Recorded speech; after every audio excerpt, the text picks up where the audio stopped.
Mac, you probably hate them.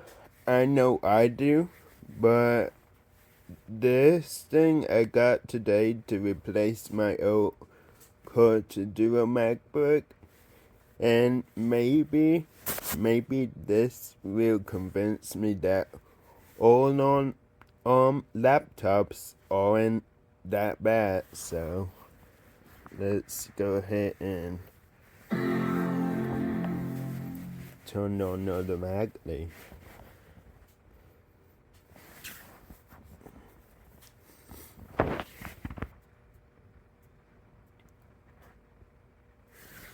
Oh, hello. That's a different kind of setup screen, but I guess. Can't adjust the brightness here.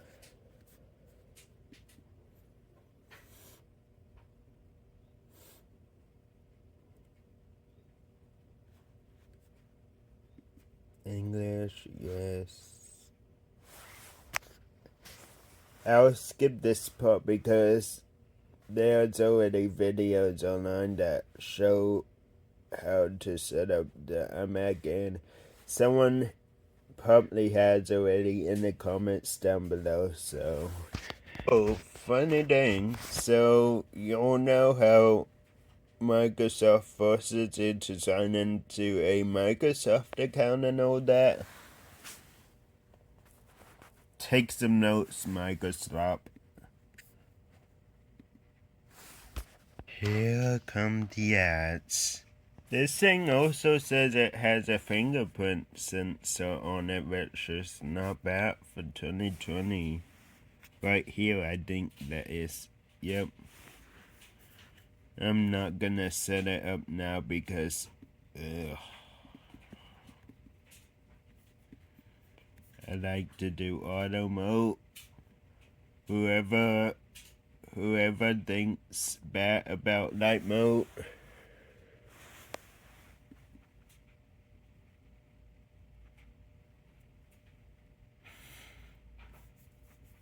oh yeah, I like these animations. And we're here at the desktop.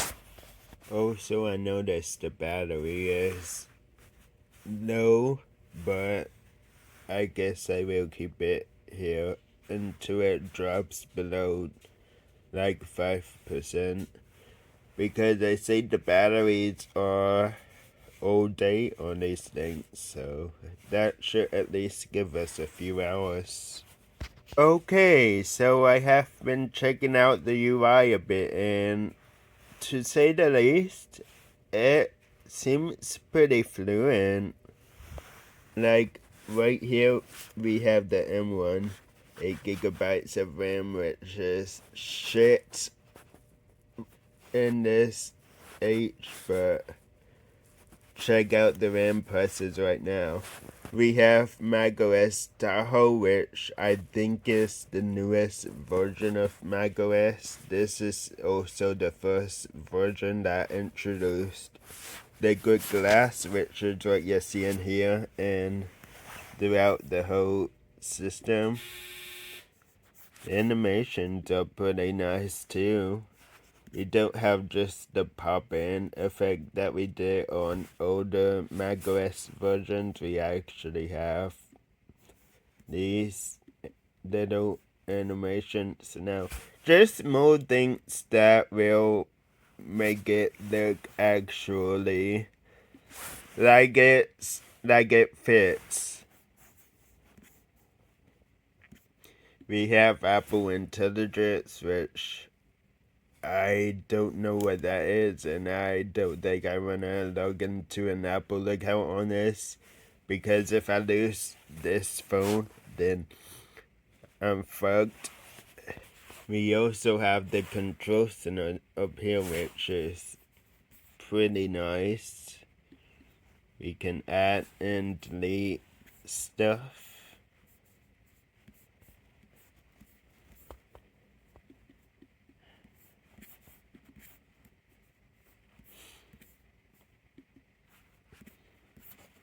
Yeah, just so far, this thing looks pretty, like, put together.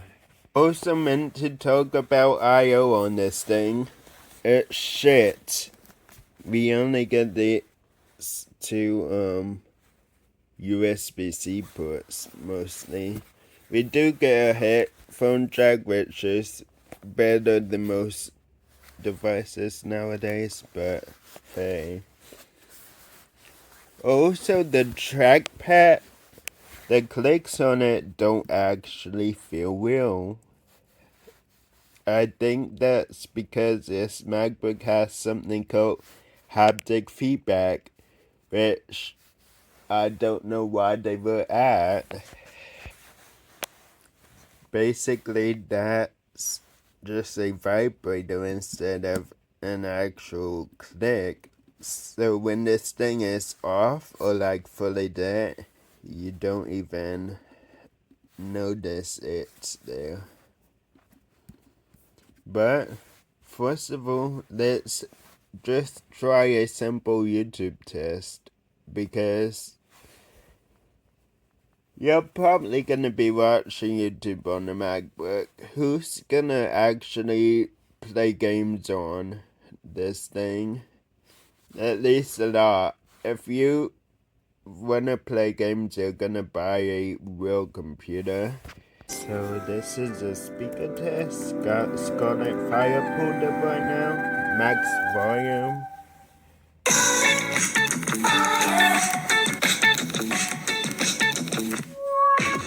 Okay.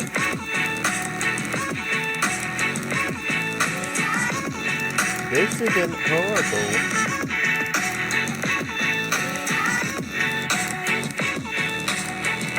Yeah, this isn't horrible. And then once again, we have the consistency with the UI and stuff in Safari. Nice play there. Now let's move on to a gaming test. Basically, I'ma throw at this machine 3 games. Games which level 1 should be able to run perfectly fine, because it can probably run on even the crappiest Android TV. Yes, a smart TV running Android. And second should be L1 on like a budget Android, but it's probably not gonna run on a TV. And the third is it requires a good computer to run. So okay, first game is Geometry Dash. This is the game that can mostly run on anything. I mean, if it can run on here, I don't know what it will be able to run on. Also, I saw a game mode tab thing up there, so maybe that will help us with performance. Also, the machine is plugged in, as you all can see, so it has the best chances.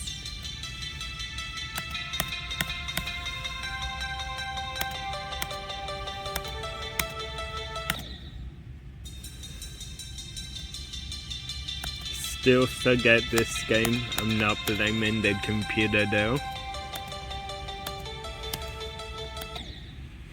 Yeah, y'all get it. Also, I don't know what's wrong with the scaling on this, but y'all can probably see if I hold my phone close enough. Y'all could see the text and stuff is kind of like blurry. I don't know why. Like, probably because this is an old machine. I know even my phone held the horrible. Oh boy, I can't even think how the next game is gonna look.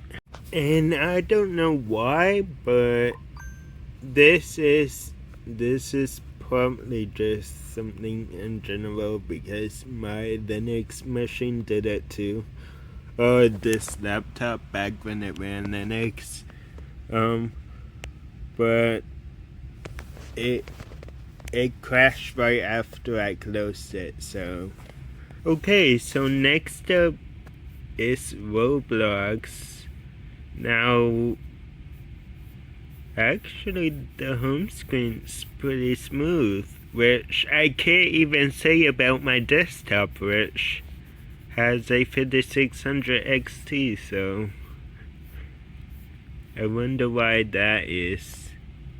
I know iOS has that same thing compared to Android. Well, iOS, it's like buttery smooth in the menus, but with Android, it's just super laggy.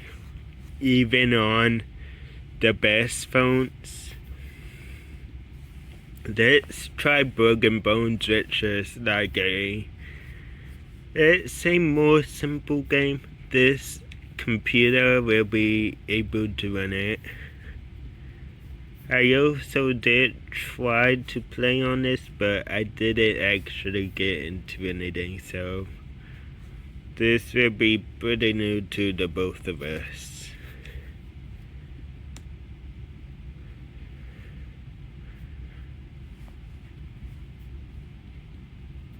Oh yeah, those graphics are great.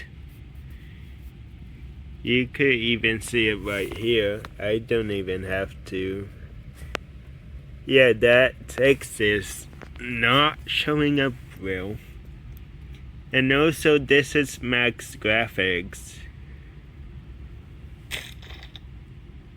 This still looks horrible. But that's probably though, to be honest. Is just horrible. That's why I make fun of laptops like this. Because is horrible for gaming. And it's probably horrible for everything else. I don't know. Okay, so next game is Frontlines. This should push the hardware to its breaking point, because even on my laptop, even on my personal laptop, the fans just raw.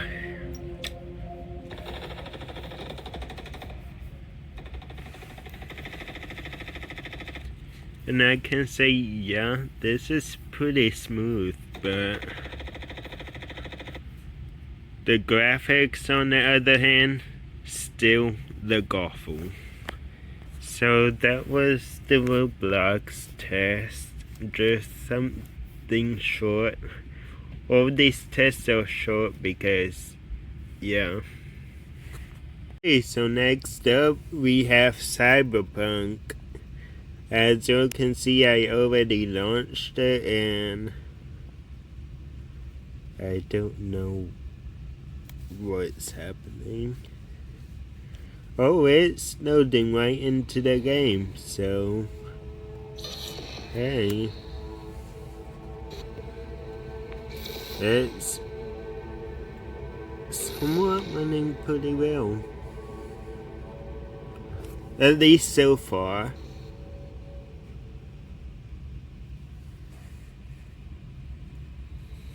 Skip this cutscene here.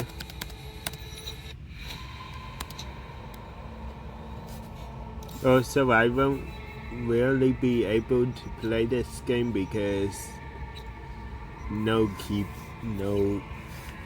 controller, so, and also I'm using one hand to record.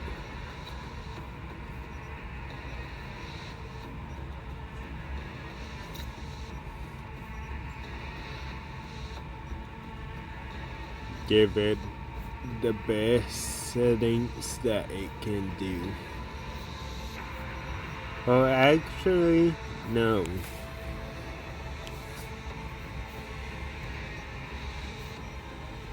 Reset.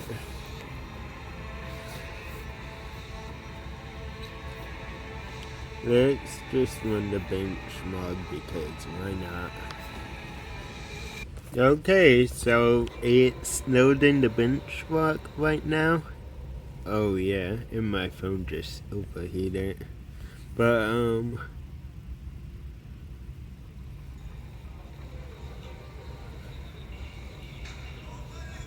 30 FPS, that can't be right. It says 30 FPS right here, but I doubt it's running that way.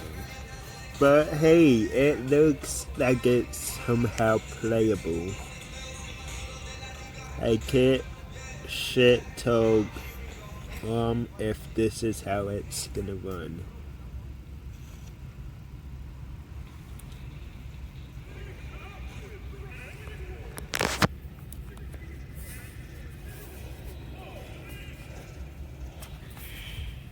It stuttered a bit there, but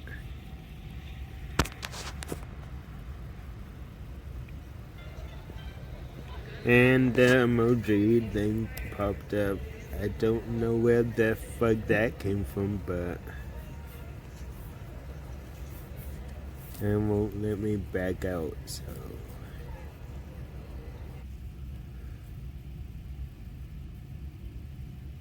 Okay, and it's done. That's not bad for an CPU. That's actually better than I expected. Especially for this MacBook Air. Also, this thing's pretty thin. I always love that about the MacBook Air. So yeah, that was pretty much my short review of the MacBook, the M1 MacBook Air, or a MacBook, because I really wanted to see. They market these things as game-worthy machines, but I doubted that. And from what I see right here, this is actually somewhat decent. I mean, yeah, 8 gigabytes of RAM and 128 gigs of storage, but that was me who picked that. If I picked a bit more and stuff, then.